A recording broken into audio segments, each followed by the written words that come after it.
हरे कृष्ण। हरे कृष्णा। तो फिर से सभी श्रोताओं का इस भागवत संदर्भ की श्रृंखला में स्वागत करते हैं। कैसे इसको बिल्डअप करते जा रहे हैं धीरे धीरे करके। और इस श्रृंखला में आज जो हम आपको दिखाने जा रहे हैं वो है वर्णाश्रम धर्म। वर्णाश्रम धर्म के ऊपर हम बताने वाले। तो बहुत सारे भक्तों ने प्रश्न किया था कि वर्णाश्रम धर्म के बारे में कुछ बताएं। तो आज का यही टॉपिक है, वर्ण और आश्रम। प्रभुपा जी कहते हैं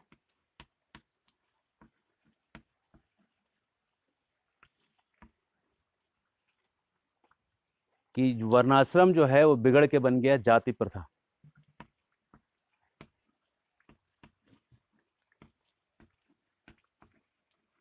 और जाति प्रथा क्या हो गया? ब्राह्मण का बेटा ब्राह्मण हो गया, क्षत्रिय का बेटा क्षत्रिय हो गया, जो जिसका बेटा था वो वही बन गए, उसको कोई ट्रेनिंग नहीं। ये बिना ट्रेनिंग किए हुए, और ये हैं ट्रेनिंग के साथ। समझ लीजिए कि एक डॉक्टर है, और डॉक्टर अगर बोले कि मेरा बेटा भी डॉक्टर है, तो बेटा जो डॉक्टर बनेगा वो है जाति प्रथा, और बाप जो डॉक्टर है वो वर्णाश्रम। अगर आप बाप के पास सर्जरी कराने जा रहे हैं तो वो ठीक हो जाएगा, और बेटा बोलेगा अरे मेरा बाप भी डॉक्टर था, मैं भी रास्ते पे बोर्ड लगा के मैं भी डॉक्टर का बेटा हूँ, मैं भी डॉक्टर हूँ, इसके पास जाओगे तो आपका पेट काट के कैंची अंदर छोड़ देगा। ये बन गया जाति प्रथा। दोनों में क्या फर्क है उसको हम थोड़ा देखेंगे, है ना।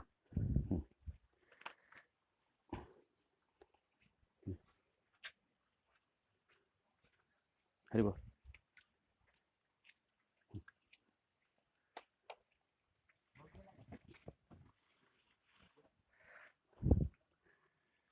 ये जो चार वर्ण,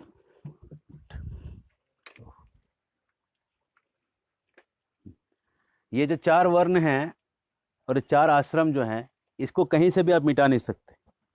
अगर आप फॉरेन कंट्रीज में भी चले जाएं तो वहाँ पे भी आपको गोल्ड स्मिथ मिलेंगे, पॉटर मिलेंगे, हैरी पॉटर, आपको वहाँ पे ब्लैक स्मिथ मिलेंगे। इस तरह से आपको बहुत सारे इस तरह से लोग मिलेंगे जिनके उपनाम आपको मिलेंगे। एक बार प्रभुपाद गए थे, रूस में गए थे, रसिया गए थे। जब रूस गए थे, एक मिनट,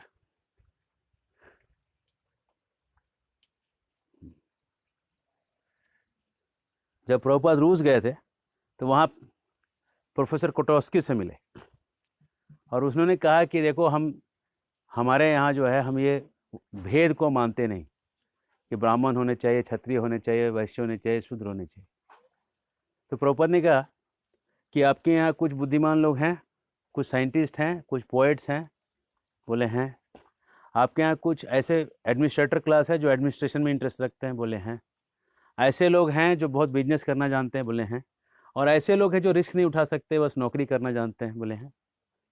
क्लासिफिकेशन तो हर जगह है, लेकिन साइंटिफिक नहीं है। साइंटिफिक क्लासिफिकेशन का मतलब है कि ये ब्राह्मण का ये करेगा क्या क्या, क्या क्या ये करेगा, क्या क्या ये नहीं करेगा।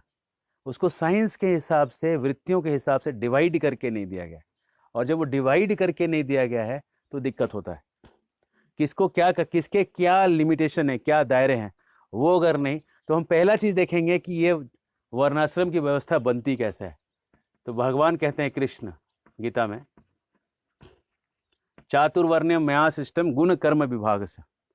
ये चार जो वर्ण हैं, ब्राह्मण, क्षत्रिय, वैश्य और शूद्र, ये चार जो वर्ण हैं ये मैंने जन्म पे आधार करके विभाग नहीं किया है। ये है गुण और कर्म।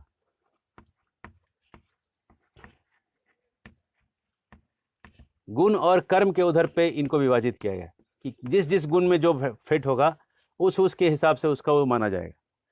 अब समझ लीजिए इनके गुण क्या क्या हैं, पहले वो समझना पड़ेगा कि ब्राह्मण क्या करता है, क्षत्रिय क्या करता है, वैश्य क्या करता है, शूद्र क्या करता है ना।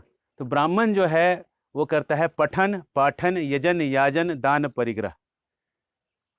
ब्राह्मण का काम है पठन करना, शास्त्र को पढ़ना, पठन, पाठन, यजन, याजन, दान, परिग्रह, ये 6 चीजें ब्राह्मण करता है। ये ब्राह्मण करता है 6 चीजें। पठन मतलब शास्त्र पढ़ता है, पाठन मतलब पढ़ाता है, यजन मतलब यज्ञ करता है, याजन मतलब यज्ञ करवाता है, दान लेता है और दान देता है। ये 6 चीजें करता है ब्राह्मण। अगर ब्राह्मण ये पढ़ने के लिए, पढ़ाने के लिए, यज्ञ करने के लिए, करवाने के लिए अगर ये पैसा लेता है, फिक्स अमाउंट लेता है किसी से कि मैं यज्ञ करूंगा, मेरे को 25 लाख रुपया दे दीजिएगा, तो ब्राह्मण के पद से गिर जाता है, वो ब्राह्मण नहीं कहलाएगा। अगर ब्राह्मण पैसा मांग ले तो ब्राह्मण नहीं कहलाएगा, वो दान नहीं होगा। फिर वो दान ले सकता है लेकिन फिक्स्ड अमाउंट सैलरी करके नहीं ले सकता। किसी से ये नहीं कह सकता 25 लाख दोगे तो ही मैं यज्ञ करूंगा। उसको बोल सकता है आप यज्ञ करेंगे और यथाशक्ति आप दे दीजिएगा, यथाशक्ति, यथामति, यथा भक्ति दे दीजिएगा, वो ब्राह्मण है। तो ब्राह्मण करते क्या हैं, ये सब पढ़ने के बाद, इतना करने के बाद समाज को कैसे हेल्प करते हैं, वो न्याय फ्री में देते हैं सबको। अगर कोई ब्राह्मण के पास जाके बोलेगा कि हमने ये पाप किया है, हमारे ये हुआ है, आप न्याय दीजिए, बगल वालों से झगड़ा हुआ है, वो न्याय फ्री में देगा। चिकित्सा, ये डॉक्टर भी होते हैं, ये सारे आयुर्वेद का ज्ञान रखते हैं, तो जितना मेडिसिन है वो सब फ्री में देते हैं। और कैसे मेडिसिन होते हैं, जो व्यक्ति जब बीमारी लेके आता है तो बीमारी को अध्ययन करने के बाद वो जाके वृक्ष के पास जिसमें औषधि है उसमें जाके वो मंत्र बोलते हैं, और मंत्र बोलते हैं, उसमें जो उसको लगता है वो देते हैं वृक्ष को। अगले दिन सुबह उस वृक्ष में या फूल या पत्ते ऐसे जो नए खिलते हैं, जो इस मंत्र के लगने के बाद जो आते हैं, उसमें वो प्राण है, जिस प्राण में हीलिंग पावर है, उसको तोड़ के, पीस के या जो प्रोसेस करके वो जब पेशेंट को देता है, वो पेशेंट जो है तुरंत उसमें उसका डिफरेंस दिखने लगता है, तुरंत उसको उसका लाभ दिखने लगता है। अगर आपकी इसकी जानकारी चाहिए तो आप देखेंगे कि जब हनुमान जी औषधियों को लेके आए थे और पीस के जैसे लगाया था, 4 तरह के औषधि लेके आए थे, संधानी, विशल्यकरणी, सुवर्णकरणी, है ना, 4 तरह के, और मृत संजीवनी, 4 औषधि लेके आए थे। वो पूरा जो घाव सुखा देता था, घाव का जो उसमें दाग है वो मिटा देता था, आदमी को बेहोश से होश में ले आता था, जान फूंक देता था तुरंत। ये सब इमीडिएट इफेक्ट होते थे, औषधियाँ इतनी प्रभावशाली होती थी। आज भी औषधियों में उतना नहीं, लेकिन बहुत फिर भी है जो कि लोग उसका फ़ायदा नहीं उठा रहे, क्योंकि ऐसे चिकित्सा करने वाले जो हैं, बिना पैसे के चिकित्सा करने वाले ब्राह्मण नहीं। जैसे वो पैसा लेता है तैसे वो कैलकुलेट करता है कि अगर मैं इसे 500 रुपये आज लूँगा तो 500 रुपये की दवाई लेके जाएगा, फिर अगले हफ्ते तक की दवाई दे देता हूँ, 1 हफ्ते के बाद फिर आ गया, फिर 500 रुपया देगा, इस तरह से मेरा परिवार चलेगा। जैसे ही कैलकुलेशन करता है, चिकित्सक क्या करता है, दवा के जगह उसको बीमारी खींचने का प्रोग्राम कर देता है, बीमारी उसका खींचता रहे, अपना धंधा चलता रहे। चिकित्सक अगर पैसा लेगा तो चिकित्सा नहीं कर सकता है, पैसा कमाने का उपाय कर सकता है। डॉक्टर को आता हो सकता है, अगर कोई डॉक्टर बोलेगा, मेडिकल साइंस वाले बोलेंगे हमें आता है, चलो मानते हैं कि आपको आता होगा, लेकिन आप ठीक करेंगे इसका क्या गारंटी, क्योंकि आप वहां कमाने बैठे हैं। अगर आप ठीक करने बैठे होते तो आपको इंद्रियां कंट्रोल में होती थी। अगर आपकी इंद्रियां, मन और इंद्रियां वश में हैं तो आप पेशेंट्स के लिए काम करेंगे। अगर आप लालची हैं, लोभी हैं, पैसा पैसा पैसा, कब मिलेगा पैसा, कहाँ है पैसा, आपको दिख रहा है पैसा पेशेंट का जैसे का तैसा, आपको मिला पैसा और आप रहे वैसा। जब आपको मिला पैसा, आपने चिकित्सा छोड़ के पैसा कमाना चालू कर दिया। कहते हैं वेद राज्यम नमस्तुभ्यम यमराजम सहोदरम, वेदराज को प्रणाम है जो यमराज के सहोदर हैं, क्योंकि यमराज तो केवल प्राण लेते हैं, वेदराज प्राण के साथ धन भी ले लेते हैं। अच्छा खासा जिंदगी भर कमाया हुआ पैसा आदमी चिकित्सा में गंवाता है, सब जाहिर बात है, लेकिन चिकित्सा में जो है आदमी खुश नहीं होता। आज के चिकित्सा से व्यक्ति संतुष्ट नहीं है, क्योंकि जितना उसको बीमारी में खर्च होता है, वो खर्च जो है उसको पूरा तोड़ के रख देता है। मॉडर्न जो चिकित्सा है, आधुनिक चिकित्सा आदमी को तोड़ देती है, और आधुनिक आयुर्वेद भी यही है। ऐसा नहीं कि आयुर्वेद के चिकित्सक जो है फ्री में कर रहे हैं, वो भी वैसे ही मॉडर्न टाइप के स्टाइल से पढ़े हुए हैं, और वो भी पैसे के पीछे भाग रहे हैं। उनको भी चाहिए पैसा, थोड़ा सा दवाई करेंगे और 1000-2000 ऐसे की दवा बता देंगे। इसलिए ज़रूरी है ऐसे गुरुकुलों की स्थापना हो जहाँ पे फ्री में चिकित्सा हो, आप ऐसे किसी भी गुरुकुल में आइएगा तो वहाँ आपको सब जड़ी बूटी लगा हुआ दिखेगा। अभी हमारे आश्रम में भी अगर आप घूमिएगा तो इतने सारे जड़ी बूटियाँ आपको यहाँ पे लगी हुई दिखेंगी। और कोई भी आता है यहाँ पे दवाइयाँ चाहता है, सीधा वो यहाँ से लेके जा सकता है, बता दे और सीधा ले जाए, कोई उसको लक्ष्मी देने की जरूरत नहीं। कुछ देना चाहे दान अलग बात है। तो ये चिकित्सा फ्री होना चाहिए, न्याय और चिकित्सा ये फ्री होनी चाहिए। उसके बाद शिक्षा, ये भी फ्री होना चाहिए। ये सब ब्राह्मणों का काम है कि शिक्षा फ्री में दें, फ्री शिक्षा हो। ब्राह्मण अगर पढ़ा रहा है, गुरुकुल में जो पढ़ाई है पूरा एब्सोल्युटली फ्री होना चाहिए। पैसा लोगे फिर आप पढ़ाई नहीं, पैसे का चिंता करते रहोगे। साल भर की पढ़ाई 2 महीने में पढ़ाया जा सकता है, सबको मालूम है बात। किताब के दुकान वाले को भी मालूम है कि आप 2 महीने में इसको पढ़ा सकते हैं, इसलिए वर्कबुक करके ये करके वो करके साल भर खींचते हैं पढ़ाई को। और प्रायः ये होता है कि 10 महीना पार हो जाता है और 80% सिलेबस बाकी रहता है, आप तो जानते हैं। और 80% सिलेबस बाकी रहता है और 1-2 महीने में 80% सिलेबस कवर कर लेते हैं। इंजीनियरिंग कॉलेज में जाके किसी को पूछिए कि कितना दिन पड़ता है पास होने के लिए, तो बोलेगा एग्जाम के 3 दिन पहले। 3 दिन पढ़ के लोग पास हो जाते हैं। तो इसका मतलब 6 महीना जो पढ़ा रहे हैं उतना पढ़ाई का सिलेबस है ही नहीं। मेडिकल कॉलेज में मेरे जो सीनियर थे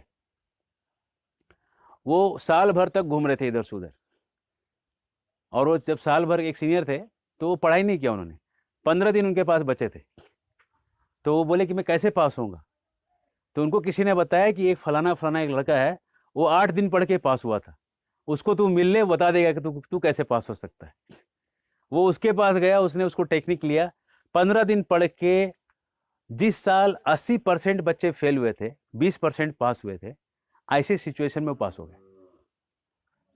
टेक्निक अगर सही है तो लोग उतने 15 दिन पढ़ के 1.5 साल का सिलेबस कवर करके निकल जाते। और ऐसा नहीं बहुत ही मेधावी था, एवरेज था, सबके जैसा ही था। तो इस तरह से शिक्षा, चिकित्सा, न्याय, ये सब जो चीजें हैं ब्राह्मण इसको फ्री में, यज्ञ करना, ये सब ये जो है ब्राह्मण लोग फ्री में करवाते थे। और राजा को सलाह देना, मंत्रणा करना, मंत्री बनते थे लोग। ये सब जितने भी इस तरह के काम थे इनका कोई चार्ज नहीं था। चाणक्य पंडित एक बार अपने घर में बैठे थे, चंद्रगुप्त के मुख्यमंत्री थे वो, तो उनके पास मिलने के लिए हेनसांग चाइनीज ट्रैवलर आए हुए थे। जब वो मिलने आए तो चाणक्य एक बहुत बड़ा एक दिया जला के बैठे थे। तो हेनसांग बोले मुझे आपसे बात करना है। तो चाणक्य पंडित बोले आप 2 मिनट रुकिए। 2 मिनट वो रुके रहे, उन्होंने वो काम कंप्लीट किया, बड़ा दिया बुझाया, एक छोटा दिया जलाया। बोला अब बोलिए क्या बात है। तो हेनसांग बोले पहले आप ये बताइए आपने बड़ा दिया बुझा के छोटा दिया क्यों जलाया, बाद में मेरे प्रश्नों का उत्तर दीजिएगा। चाणक्य बोले जो बड़ा दिया है राजा का दिया हुआ है, राजकोष से इसका खर्चा आया हुआ है। अरे छोटा दिया हुआ है, छोटा दिया जो है मेरे वेतन से या मेरे को जो मिला हुआ है दान वान उससे हम इसको चलाते हैं, इसलिए जब आप मेरे पर्सनल काम से आए तो छोटा दिया जलाया मैंने। तो हेनसांग लिखते हैं इतना बड़ा चरित्रवान जिसका प्रधानमंत्री हो वो राज्य क्यों नहीं फलेगा। जो दिया का जलने तक को उसने काउंट किया कि राजा के कोष से आ रहा है कि नहीं आ रहा। तो ब्राह्मण जो होते हैं ना उनके अंदर बहुत हाई कैरेक्टर होता है ना। कहते हैं कि अगर कोई विदेश जा रहा है तो अपनी बेटी को ब्राह्मण के घर देके फिर जा सकता है। आज आप इसकी इमेजिन कर सकते हैं, आज के ब्राह्मणों पे इतना बड़ा चरित्र आप अपेक्षा कर सकते हैं कि अपनी बेटी आप उसको एकदम टेंशन फ्री होकर देके जाएं। ये है, इसका मतलब है कि वो स्तर जो है ब्राह्मणों ने वहां से गिरा लिया। कैसे गिर गया वो मैं बाद में आता हूँ, लेकिन ब्राह्मणों का ये काम है, पठन पाठन यजन याजन दान परिग्रह ये सब करेंगे, पैसा नहीं लेंगे, ये ब्राह्मणों का काम है। अब देखिए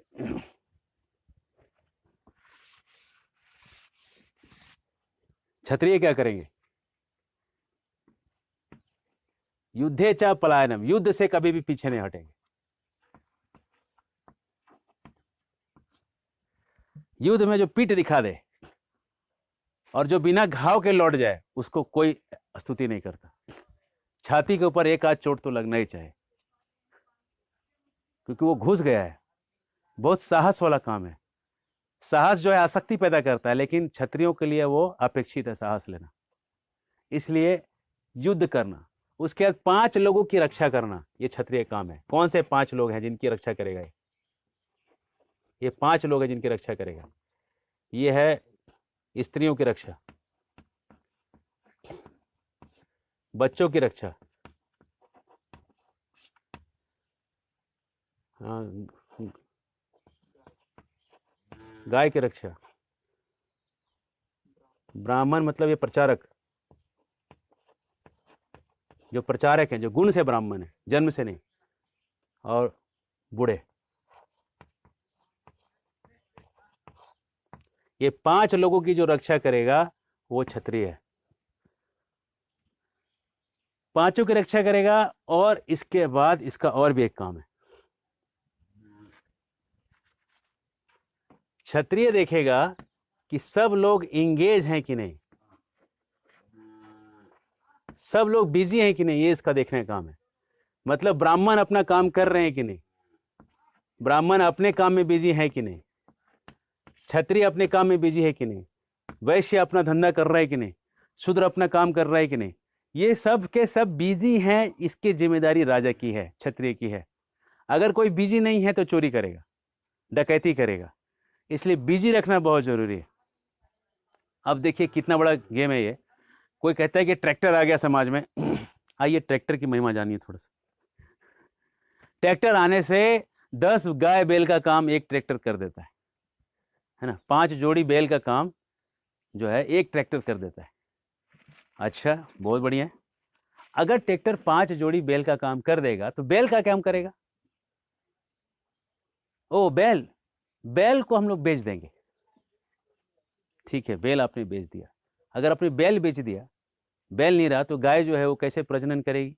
नहीं, हम एक बैल रखेंगे, हम सीमेंट को जो है इधर से उधर घुमा देंगे।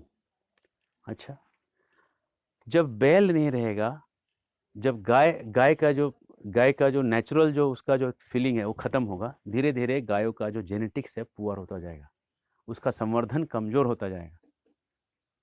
और जब गायों का शक्ति घटने लगेगा, गोबर घटने लगेगा, दूध घटने लगेगा, तो आपको पैकेट का दूध मिलेगा। फिर जिस पैकेट के दूध को खा के आपको तमाम प्रकार की बीमारियों का सामना करना पड़ता है। विशेष करके आज डायबिटीज जो है इतना रैम्पेंट है पूरे समाज में, वो पैकेट के दूध पीने से हो रहा है।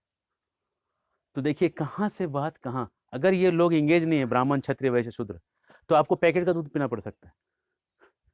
सोचिए, अगर अगर वो खेती नहीं कर रहे, अगर वो अपना अपना काम धंधा नहीं कर रहे, तो कहाँ से वो प्रॉब्लम कहाँ तक चला जाता है।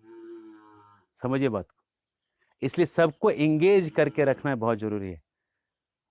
ये जरूरी नहीं कि आप एडवांसमेंट, एक तरफ आपका एडवांसमेंट है, कोई बोलेगा एडवांसमेंट ना हो।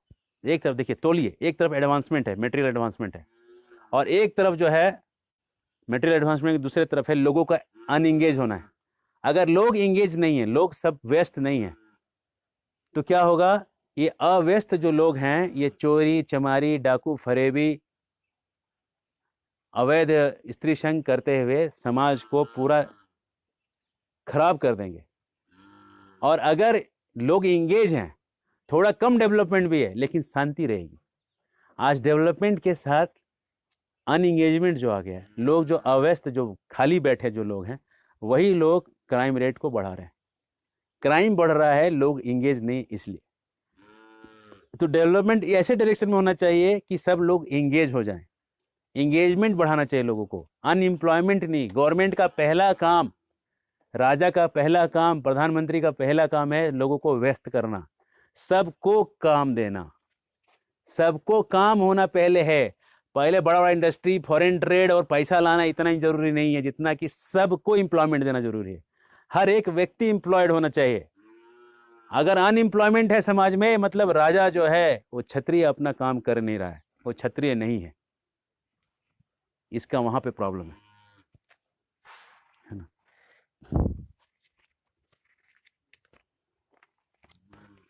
और इस तरह से जब ये इंगेज नहीं रहेंगे तो 5 तरह की चीजें फैलेंगी। देखिए क्या क्या फैलेंगी।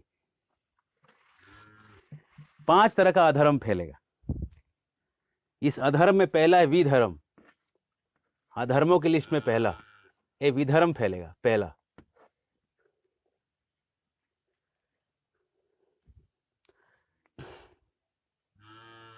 ऐसा धर्म जो अपने धर्म को पालन करने से रोके।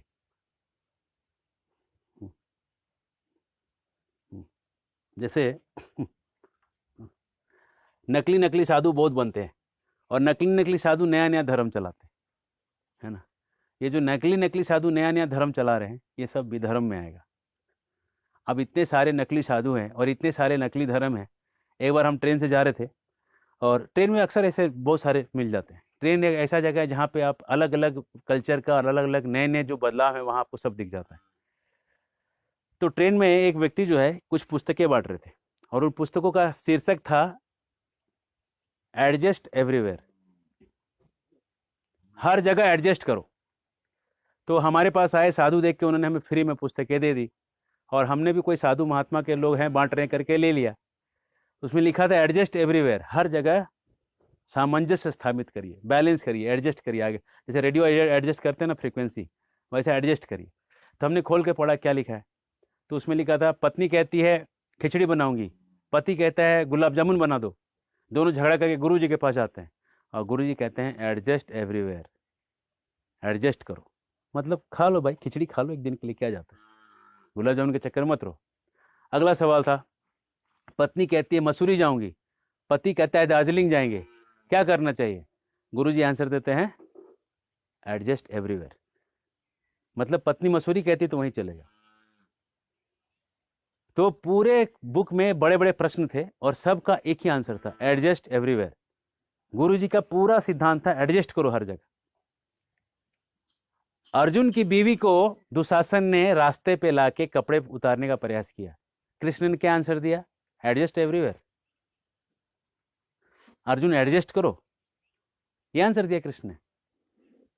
कृष्ण कहा अरे उठो मारो, अर्जुन तो लड़ नहीं रहा था, अरे उठ। क्लैब्यम, क्लैब्यम का मतलब होता है हिजड़े। इतना बड़ा चीज बोला कृष्ण ने उसको। कृष्ण ने नहीं बोला एडजस्ट करो। तो एडजस्ट करने वाला जो नया फिलॉसफी निकला है वो विधर्म है। जो ऐसे नए नए तत्व ज्ञान लेके आते हैं वो विधर्मी लोग हैं, जो शास्त्र के अनुसार कुछ धर्म नहीं चलाते। कहीं एडजस्ट करना है लेकिन हर जगह एडजस्ट नहीं कर सकते, है ना। किसी ने आपकी पत्नी को अगर मॉलेस्ट करने का प्रयास किया, वहां पे एडजस्ट नहीं कर सकते। तो ये जो अति कोमल गुरु लोग हैं, वो लोग कोमलता को भगवान से भी आगे लेके जाते हैं, जहां तक कोमलता नहीं जानी चाहिए, और ऐसे होने से अधर्म फैलता है। दूसरा जो विधर्म है वो है परधर्म। परधर्म का मतलब है किसी और का धर्म। अगर क्षत्रिय जो है ब्राह्मण का धर्म करे, ब्राह्मण का काम है दया करना, क्षत्रिय काम है दंड देना। अगर किसी ने किसी की स्त्री को हाथ लगाया है, क्षत्रिय को उसका हाथ काट देना चाहिए। अगर किसी लड़की के ऊपर अटेम्प्ट टू रेप हुआ है या रेप हुआ है, ऐसा कुछ भी गंदा काम कोई कर रहा है, राजा को चाहिए 24 घंटे के भीतर दिल्ली के कुतुब मीनार के सामने एक फांसी का लगा के उसको सीधा लटका देना चाहिए। सारे चैनल वालों को बुला के लाइव टेलीकास्ट करना चाहिए, ये देखो क्या हुआ है। और जो मानवता वाले जो चिल्लाते हैं human rights human rights human rights, अच्छा उस लड़की के ह्यूमन राइट्स के बारे में क्या है, उसका ह्यूमन राइट्स के बारे में क्यों नहीं चिल्ला रहे लोग? वहां क्यों नहीं चिल्लाते ह्यूमन राइट्स? ह्यूमन राइट्स करते हैं, मूर्ख राइट्स। अगर तो जो ह्यूमन राइट्स चिल्लाता है ना, उसको फांसी पे लटका देना चाहिए, क्योंकि उसको फांसी पे लटका देने पे बाकी लोग जो चिल्लाएंगे वो कोई चिल्लाएगा नहीं, क्योंकि ह्यूमन राइट्स वाले थे। वो यही कह रहे हैं ना कि अगर किसी के ऊपर कुछ हो गया तो सजा मत दो, ह्यूमन राइट्स होना चाहिए। तो उनको सारे लोगों का सजा ह्यूमन राइट्स वालों को देना चाहिए, जो ह्यूमन राइट्स चिल्लाते हैं। जो दंड है वो नहीं देने से समाज में परधर्मो भयावह, अधर्म फैल जाता है। अधर्म का एक प्रकार परधर्म फैल जाता है। राजा उदार नहीं हो सकता, समझ रहे हैं? परधर्म हो जाएगा, दूसरे का धर्म फॉलो हो जाएगा, है ना। उसके बाद तीसरे तरह का धर्म है आभास धर्म। आभास मतलब दिखता है शुद्ध धर्म जैसा, लेकिन है नहीं असली धर्म। जैसे कुछ बाहर सन्यासी का कपड़ा पहन ले, है ना, और अपने आप को बोले कि भाई हम भी एक मिशन है, और मिशन लगा दें और अंदर में मुर्गी काटें, बकरे काटें, है ना, कैफीन और चाय बैठ के पिएं, है ना। तो इस तरह से ऊपर से दिखावा करना और अंदर से छलावा करना, लोगों को छलना, इस तरह को कहते हैं छलावा धर्म। छलावा मतलब आभास धर्म, है ना, आभास धर्म हो जाता है ना। इसके बाद और एक है उपधर्म। उपधर्म मतलब धर्म दिखता है लेकिन धर्म है नहीं। सच सच सच बोलो, thou should not lie, thou should not do adultery, thou should thou should not kill. ये सब जो है ना, ये सब उपधर्म है, मेन धर्म नहीं है। मेन धर्म है, जीसस खुद कहते हैं, I have not come here to establish peace in the world, I have come here to give you paradise, है ना। लेकिन उसको लोग इतना पानी मिला दिए कि अभी उसमें वो सब चीज़ कुछ मिलता ही नहीं है। मैं एक क्रिश्चियन प्रीस्ट को मिला था ट्रेन में, तो मैंने उसको बोला, जरा 10 कमांडमेंट बताओ, तो बोल ही नहीं रहा है। मेरा बताओ यार, बोल ही नहीं रहा है। मैं बोला बोलो, मैं बोलूँ क्या तुम्हारे बदले में? तो उसने मेरे को बोला पास में, संभव है क्या, संभव है क्या ये होना, ये हो सकता है क्या फॉलो? मतलब जब मैं बोला तू काहे का पृष्ठ है फिर, जब तू खुद ही बोल रहा हो नहीं सकता। तो जो उपधर्म का मतलब है जो पूरा पानी मिला दे धर्म में, इतना लो लेवल ऑफ धर्म फॉलो करना कि जो कृष्ण का शरणागति, भगवान की शरणागति दूर रह गई। और आखिरी धर्म है छल धर्म, 5वां तरह का धर्म है। गीता पढ़े और कहे कि गीता में कृष्ण बोल रहे हैं कि शरणागत हो, लेकिन कृष्ण में नहीं शरणागत होना है। कृष्ण के अंदर एक सोई हुई आत्मा है जो प्रकट नहीं है, जो अप्रकट है, जिसका कोई रूप नहीं है। उस निराकार अप्रकट रूप को हमें शरण जाना है, क्योंकि तुम मूर्ख हो और मैं मूर्ख हूं, मुझे कभी दिखा नहीं, तुमको भी कभी दिखेगा नहीं, चलो आ जाओ, इस छल धर्म में तुम्हारा स्वागत है। ये छल धर्म है। जो गीता पढ़ के गीता के उल्टा कमेंट्री दे रहे हैं, उल्टा पुल्टा कर दे रहे हैं, वो छलावा कर रहे हैं, ठग रहे हैं लोगों को। 5 तरह के अधर्म तब फैलते हैं जब क्षत्रिय अपना काम नहीं करता है। और अधर्म फैलने से क्या होता है, समाज की शांति नष्ट हो जाती है। ठीक है, आप इसको नोट कर लें, आपको मैं 5 सेकंड दे रहा हूं, तब तक मैं पीछे देखता हूं आपका कोई प्रश्न तो नहीं। चलो ठीक है।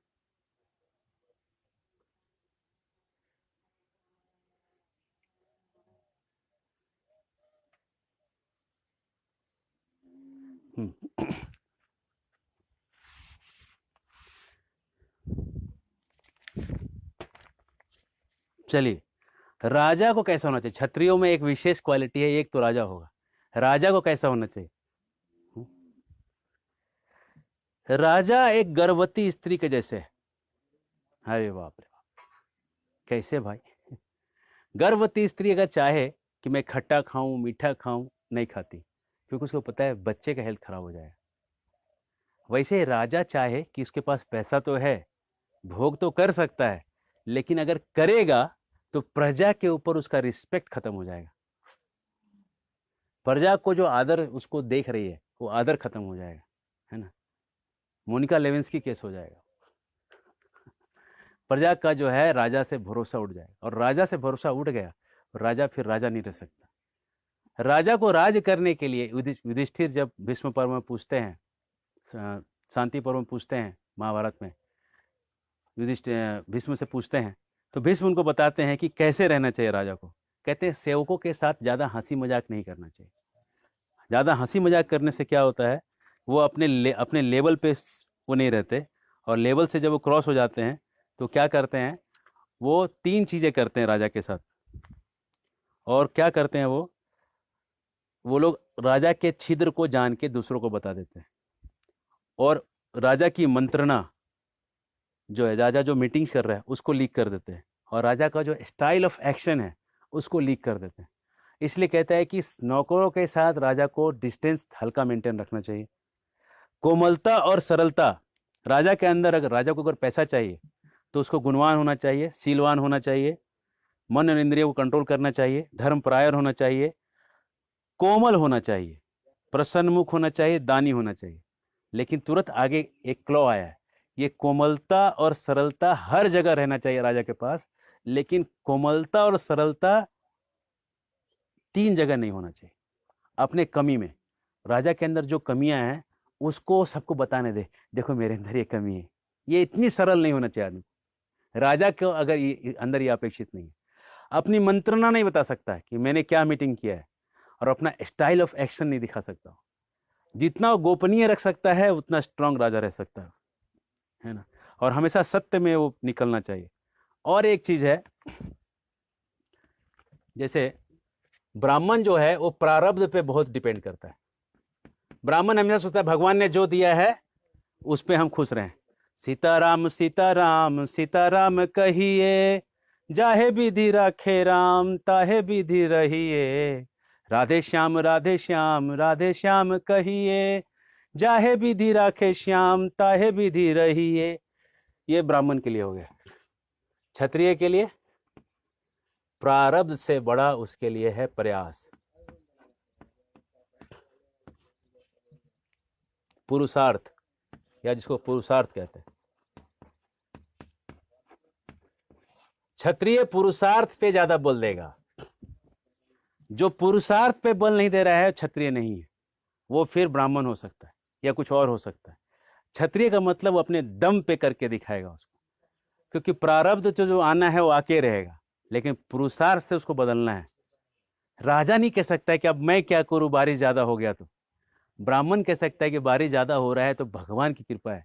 राजा नहीं कह सकता है कि भगवान की कृपा है। राजा कहेगा बारिश ज्यादा हो गया, अरे बांध में बना के पानी भर लो, अभी बाद में काम आएगा। राजा को हमेशा, राजा कभी भी शोक नहीं करना चाहिए, चाहे दैव कितना भी उल्टा हो जाए, शोक करने वाले के अंदर राजा का क्षमता घट जाता है। उसको हमेशा उस स्थिति में बिना चिंता किए हुए उसमें एक्शन लेना चाहिए। ये राजा का एक गुण है, भीष्म पितामह कहते हैं। और राजा को चाहिए 3 चीज। एक श्लोक है, अईहंति यदा अस्मानम अग्निना वारि हन्यते ब्रह्म च क्षत्रियो द्वेष्टि तदा सीदंति ते त्रयः। अईहंति यदा अस्मानम अग्निना वारि हन्यते। महाभारत में भीष्म कहते हैं कि जैसे लोहा पत्थर से बना है, लोहा पत्थर से बना है, आग जल से बनी है, हमने सृष्टि के समय देखा है, और क्षत्रिय ब्राह्मण से बने हैं। तीनों का सोर्स एक एक है। अगर अपने सोर्स को कोई मार दे तो कमजोर हो जाएगा। अगर लोहा पत्थर को तोड़ने का काम करने लगे, लोहा बहुत जल्दी दुर्बल हो जाएगा, उसकी शक्ति घट जाएगी, टूट जाएगा। अगर आग जो है पानी के ऊपर काम करने लगे, आग कमजोर पड़ जाएगा। और अगर क्षत्रिय ब्राह्मण को दंड देने लगे तो क्षत्रिय की शक्ति घट जाएगी। अगर ब्राह्मण में दोष देखने लगे तो क्षत्रिय की शक्ति घट जाएगी। ब्राह्मण भी ब्राह्मण होने चाहिए, लेकिन ब्राह्मणों में दोष देखना क्षत्रियों के लिए ठीक नहीं, ये दुर्बल हो जाएंगे। तो इसलिए राजा को चाहिए कि अपने ब्राह्मणों को ट्रेनिंग कैसा हो रहा है वो देखे, और ब्राह्मणों को सही जगह पर रखे, और ब्राह्मणों से उपदेश ले। उनमें द्वेष न करे कि अरे ये उपदेश देंगे और मैं फॉलो करूंगा, मैं क्यों फॉलो करूंगा इनको, मैं फॉलो नहीं करूंगा, मैं नहीं मानूंगा। तो राजा जो है ऐसी स्थिति में घट जाएगा। राजा वेन की कहानी है भागवत में, कभी हम बताएंगे आपको। वेन राजा थे, उनको ब्राह्मणों ने उनको राजा बनाया था। वेन अपने ब्राह्मणों का सुनते नहीं थे, द्वेष करते थे। तो सारे ब्राह्मणों ने मिलकर जोर से हुंकार किया, और हुंकार ओमकार को जो उन्होंने जोर से बोला, हुंकार करके वेन वहीं गिर के मर गया। तो इस तरह से ब्राह्मणों से द्वेष नहीं करना चाहिए वेन को। अब देखिए राजा के लिए क्षमा जो है राजा के अंदर एक गुण है, लेकिन क्षमाशील राजा जो है दूसरों को डरा नहीं सकता। लेकिन अगर दूसरे डरेंगे नहीं तो अधर्म का फैल जाएगा। राजा से लोग डरने भी चाहिए, डर भी होना चाहिए राजा का। राजा अगर क्षमा कर दे, है ना, ज्यादा क्षमा करना भी गलत है। 17 बार मोहम्मद गौरी को क्षमा कर दिया, और वही मोहम्मद गौरी ने पृथ्वीराज को जाके वहां पे मार डाला, है ना। तो अगर वो पहले ही इसको मार देते, उतना क्षमा नहीं करते, तो काम ही बन गया होता। पहली बार ही मार दिया होना चाहिए। कहते हैं कि जो नीच मनुष्य होते हैं वो क्षमाशील राजा का तिरस्कार करते हैं। जैसे महावत होता है ना, हाथी के ऊपर बैठा हुआ, हाथी उसको क्षमा कर देता है, लेकिन ऊपर से अंकुश करते रहता है उसको। अगर हाथी विद्रोह कर दे तो महावत की क्या औकात है, ऊपर बैठ सकेगा? उठा के पटक के एक पैर में उसको गांज के निकल जाएगा। वैसे ही राजा को चाहिए कि ऐसे नीच पुरुषों से क्षमा करके अपना नाम न खराब करे। बसंत के सूरज के जैसा न कोमल बने अति, न तेज बने अति, बैलेंस में रहे, है ना। इस तरह से राजा जो है अपना काम करे। अब आते हैं, ये राजा के कर्तव्य हो गए।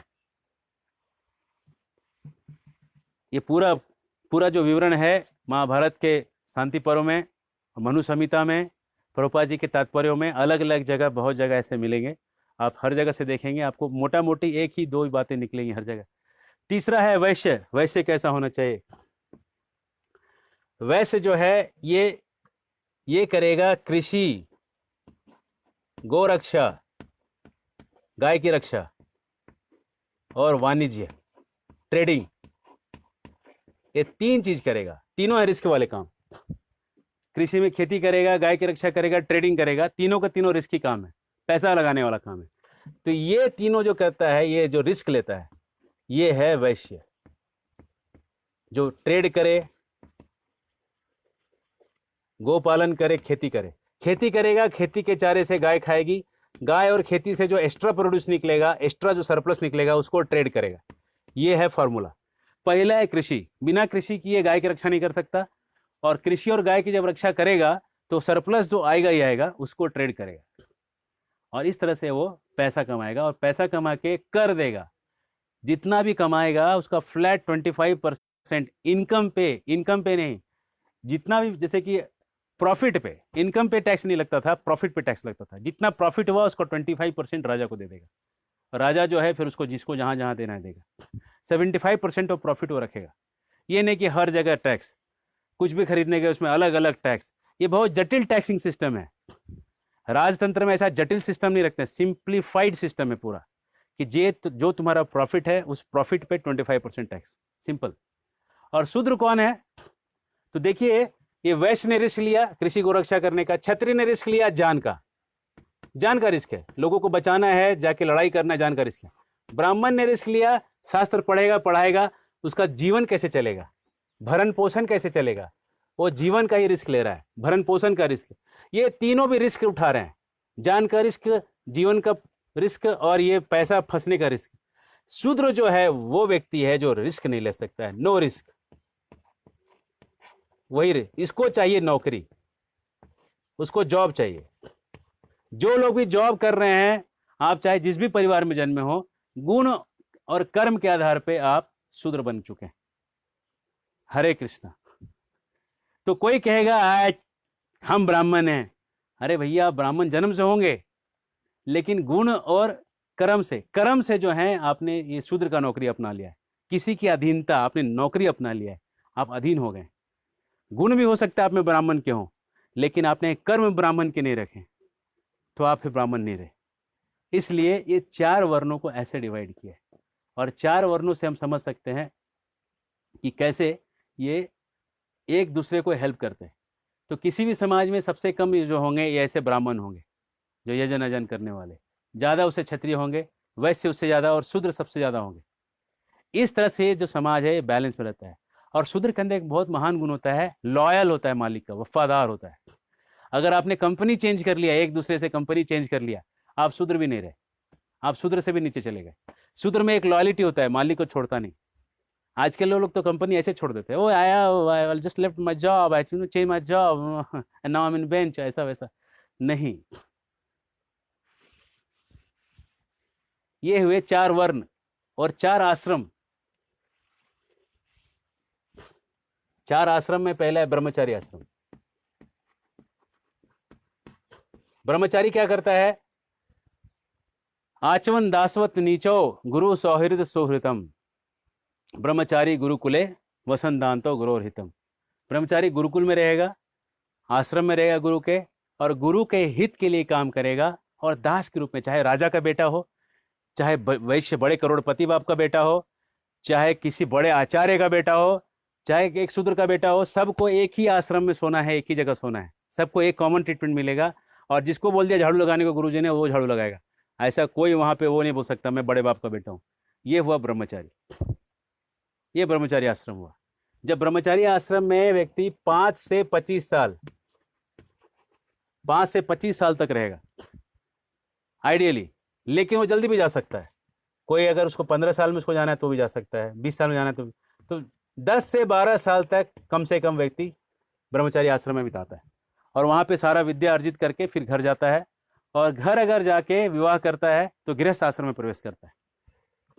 तो दूसरा आश्रम बनेगा गृहस्थ आश्रम। गृहस्थ कब बनेगा? जब विवाह कर लेगा तब गृहस्थ होगा। और कब विवाह करते हैं? जब आदमी बड़ा हो जाता है। और कब बड़ा हो जाता है? जब आदमी का शरीर मैच्योर हो जाता है। ये नहीं कि 21 साल में आदमी बड़ा होता है। अगर 21 साल में आदमी बड़ा होता तो 8वीं 9वीं में लव लेटर क्यों लिखता? इसका मतलब है कि वो विवाह का उम्र उसका जो है 15 16 17 में चालू हो गया, है ना। इसका मतलब विवाह तब होना चाहिए जब उसको उसकी जरूरत है ना। सरकार के नियम से विवाह नहीं, सरकार को नियम बदलने चाहिए। सबको जाके लिखना चाहिए सरकार को कि शादी का जो एज है, जब आदमी का बॉडी मैच्योर है शादी के। गाय को देखो, गाय के अंदर थोड़ी है कि 20 साल की होगी तब वो बच्चे पैदा करेगी। जब गाय नेचुरली उसको हीट में आ जाती है, बच्चे पैदा करती है। लोमड़ी, सियर, कुत्ता, बिल्ली सब नेचुरली जब आते हैं नेचर के हिसाब से करते हैं। आदमी अननेचुरल करता है, इसलिए अननेचुरल हो जाता है। इसलिए उसको अननेचुरली 8वीं 9वीं में 8th 9th 10th में उसको अफेयर करना पड़ता है। तो अफेयर क्यों हो रहा है? क्योंकि वो शादी टाइम पे नहीं हो रहा है। अगर शादी टाइम पे हुआ तो गृहस्थ बनेगा, और गृहस्थ बन के वो पैसा कमाएगा, धंधा करेगा, और ब्रह्मचारियों को, आश्रम वालों को ही सपोर्ट करेगा।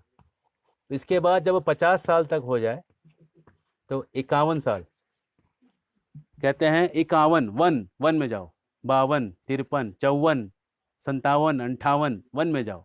ये वानप्रस्थ का जीवन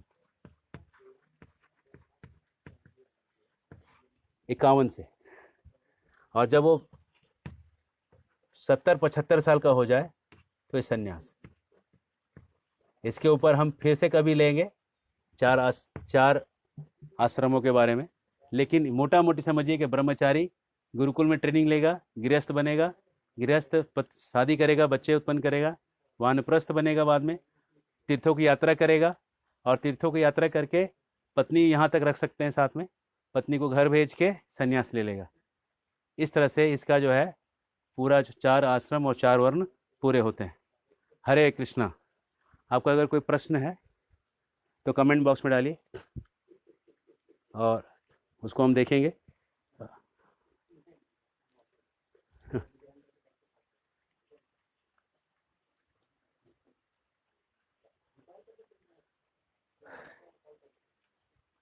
इस सिलसिले को हम जारी रखेंगे। अगर ये ब्रह्मचारी, गृहस्थ, वानप्रस्थ, संन्यास। संन्यास का क्या होना चाहिए, मैं आपको एक ब्रीफ में बताता हूँ सन्यासी कैसा होता है। अफलाकांक्षी, उसको अब कुछ चाहिए नहीं, बहुत एडवांस स्टेज है। कोई इसको ये नहीं चाहिए कि मुझे एक मठ बनाना है, मुझे ये करना है, मुझे वो करना है। अब इसमें कुछ ऐसा कीड़ा नहीं रह गया, वो पूरा मन से शांत हो चुका है। वानप्रस्थ जो है, यहाँ पे आदमी थोड़ा डिटैचमेंट, वैराग्य को बढ़ाता है। पति पत्नी साथ में तीर्थों में घूमते हैं, लोगों से कथा सुनते हैं भगवान के बारे में। चूँकि अब हमारी उम्र 100 साल नहीं रही, तो उसको आप प्रोपोर्शनेटली घटाना पड़ेगा हर चीज़ को। चूँकि लोग 80 साल के आसपास जीते हैं ज़्यादा, और इंडिया की एवरेज आयु तो 70 साल भी नहीं है, 70 से भी कम है। तो उसके प्रोपोर्शनेटली 30 साल घट गया, 30% डिक्रीज है सब चीज़ में। तो आपको वैसे ही सोचना पड़ेगा। लेकिन फिर भी हमने देखा है कि गुरुकुल में 7 से 8 साल का बच्चा एडमिशन ले सकता है, और 18-20 साल तक वो पढ़ सकता है, करीब 12 साल। और 20 साल 21 साल में निकले, विवाह करे। सबसे पहला चीज़ 21वीं साल हो और विवाह कर ले। अगर गवर्नमेंट ने 18 कर दिया तो हम तो 18 में विवाह करा देंगे सबका, है ना।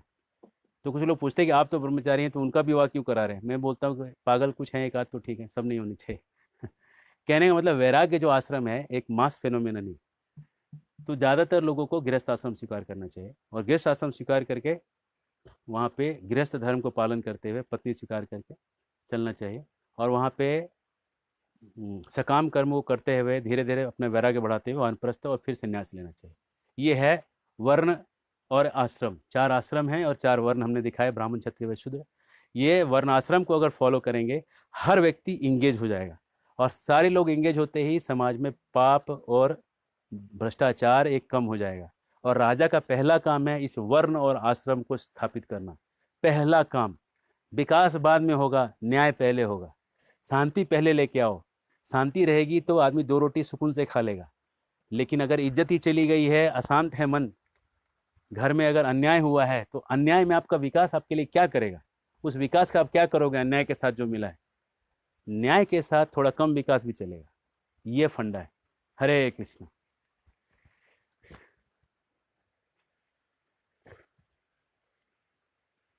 फिर हम कल मिलेंगे आपके साथ 9:15 बजे। हरे कृष्णा। बहुत बहुत धन्यवाद। श्रील प्रभुपाद की जय। गौर भक्तवृंद की जय।